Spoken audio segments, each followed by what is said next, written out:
വെളുപ്പിനെ 3 മണിക്കാണ് സംഭവം നടക്കുന്നത്. അവർ ആന്ധ്രാപ്രദേശുകാരാണ്.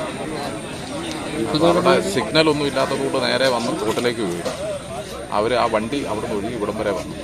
ഒഴുകി ഇവിടെ വന്നു കഴിഞ്ഞപ്പോഴത്തേക്ക് ഇവർ എങ്ങനെയോ നീന്തി കയറി അപ്പുറത്ത് ചെന്നപ്പോൾ അവിടെ രാത്രി ഈ പോലീസിൻ്റെ പട്രോളിംഗ് ഉണ്ടായിരുന്നു. അങ്ങനെ പോലീസിൻ്റെ സഹായത്തോടെ ഫയർഫോഴ്സിനെ വിളിച്ചാണ് അവരവിടെ രക്ഷപ്പെട്ടത്. പക്ഷേ കാർ അന്നാലും ഒന്നും ചെയ്യാൻ പറ്റിയില്ല. എടാ അത് തിരിച്ചു വലിക്കാൻ പറടാ.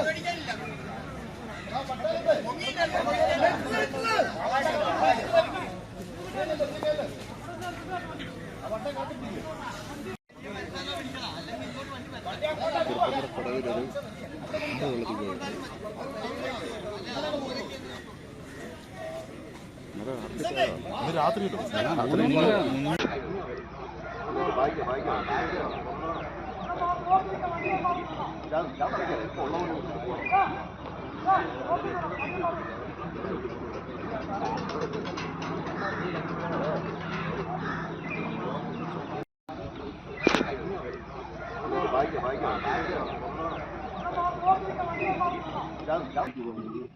നാളെ വണ്ടിയല്ലേ